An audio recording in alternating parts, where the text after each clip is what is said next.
So ayun, good day guys. So ayun, meron naman tayong bagong project which is another fish feeder, no. So kung mapapanood yun, yung previous natin is naka-time base siya, no, or yung nagsiset tayo ng time. Pero ito, may time base pa rin pero medyo automated na siya, no. So through SMS tayo, no.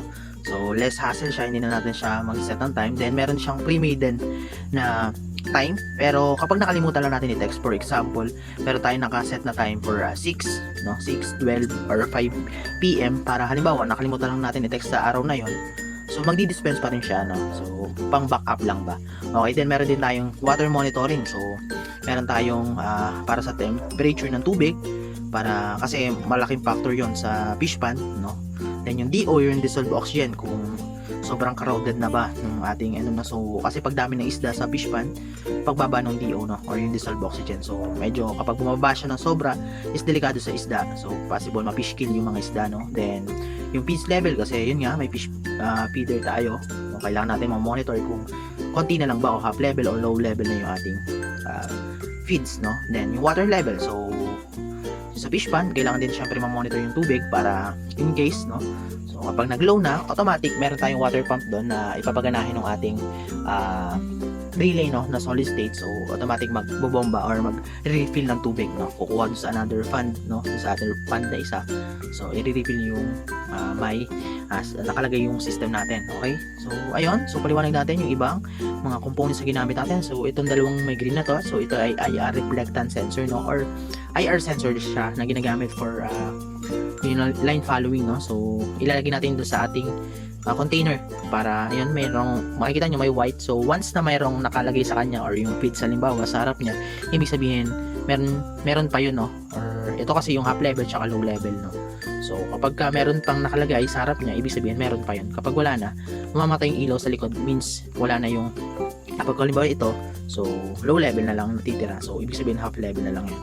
Okay, so ganoon. Then meron din tayong ito, no, ito naman yung para sa water level, no. So float switch siya, no, so may half level tsaka low level din siya, no? So para ma-monitor natin. Then meron tayong stepper motor para magbukas ng pinakang labasan ng feeds, no.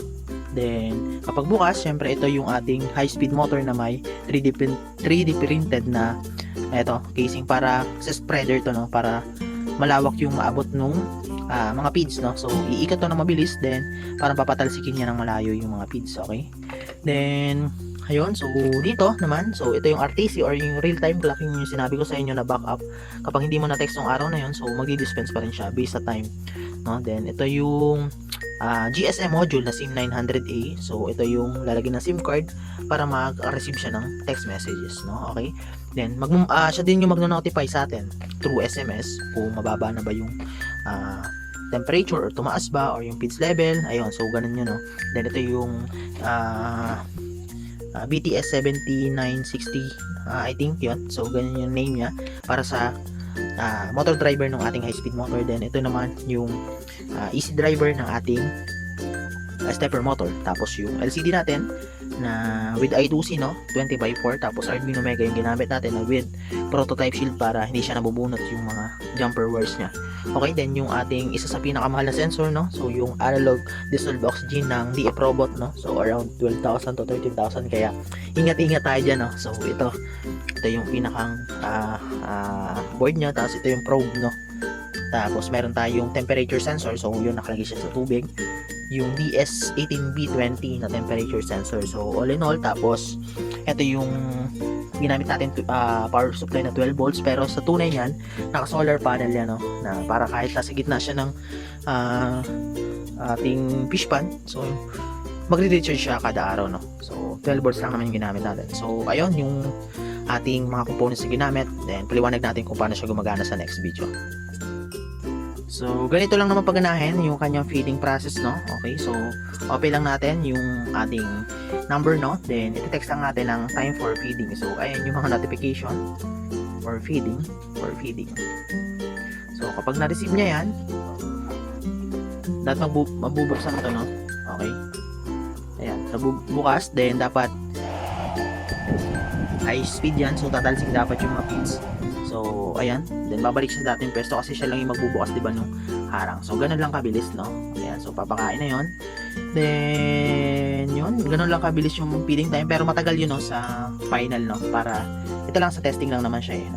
Okay, so, sa notification naman tayo, no?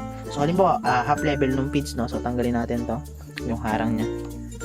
Ayan, so, ilalagay doon, half level dapat yan, half, then may magno-notif dapat sa atin.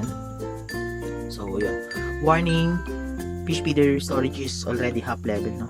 Okay, half level, then kapag tinanggal natin yung isa, so, dapat maglo-low yun. Okay. So, low. Okay. Low. So, magte-text ulit yan. Warning, fish feeder storage is already insufficient. Please refill immediately. Thank you. So, ganun lang, no? So, ganyan yan. Low. So, same with water level, no? So, dito, I think ito ata yung sa half, no? So, half level. Tingnan natin. Or yung kabila, hindi ko sure yun. Magkamukha lang sila. Ay, yung kabila ata, no? Balik natin. Dito sa kabila yung isa. So, ibig sabihin, kapag ganyan, yun, nag-half. So, wala lang naman tong text message. So, ito naman, kapag ka nag-full lang, no?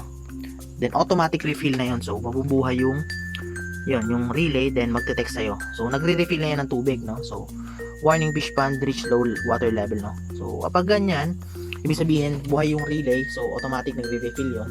Then, kapag binalik mo yan, dalawang yan, indicator yon, magte-text din yon na then mamamatay yung relay, ibig sabihin tapos na siya, no? Then yan, fish feeder is already finished refilling water fish in the fish pond. So ibig sabihin nakapag-refill na, no? Then namatay na yung relay eh.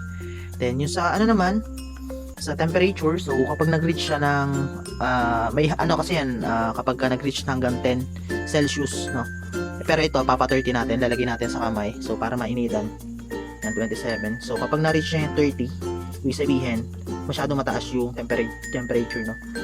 Okay, so, hindi lang. Yan, nag-30. So, mag-send dapat yan ng notification sa atin ng reach high temperature level. So, ibig sabihin, mataas na yung temperature kasi hindi siya katulad, ano, no? Nating mga tao, syempre mga isda, bawal siyang sensitive sila masyado sa mainit na temperature ng tubig, no? So, ganun lang. So, sa DO, hindi natin siya mapapababa kasi ano, so pag tinanggal lang natin yung ating DO, ibig sabihin mataas lang, no? So ganun lang. Yan, kapag ganun tumataas yan kapag tinanggal natin sa tubig, okay? So ganun lang naman siya. So kailangan lang kapag nag-zero lang yung ppm or yung parts per million, doon lang delikado, no? So sa mataas naman hindi mo masyado kasi tataas na naman yung oxygen niya doon sa ilalim ng tubig, okay? So ganun lang, hindi naman siya masyadong kailangan. Tapos yung sa time base, no, sa time base, halimbawa, nalimutan natin. So, makikita natin kasi yung oras ngayon. So, 22:48 minutes, no? So, makikita nyo, yan, nasa around, ano na, no, mag-11. Na-delete yung video. So, dito, ang nakaset kasi is, try natin iset ng, upload tayo ng 22, ano nga yung, 22:49 siguro, or 40, ayun, sige, 49 lang. Yan, upload natin. So, dapat magdi-dispense siya ng, kapag nag-49, no? 22 or military time kasi yung ginamit natin. So, na-upload. So, 48 minutes pa rin dito. So, dapat nagbubukas din siya kapag 49. Yan, hindi natin 48 pa rin. So, kapag 49 yun, umandar. Ayun. So, ayun. So, ganun. Ganun lang yun sa time base niya, no? Okay, so ano ba? Yan, so kasi na-restart kasi ko nung upload kaya nag-remind ulit siya. So, yun lang, no? So, all in all, yun lang naman yung ating buong process, no? So, kung interested kayo sa ating project na to, so, just message me na lang doon sa ating Facebook account or doon sa ating email na ilalagay ko doon sa description at sa last part ng video. So, thank you ulit and thank you sa panonood and God bless palagi.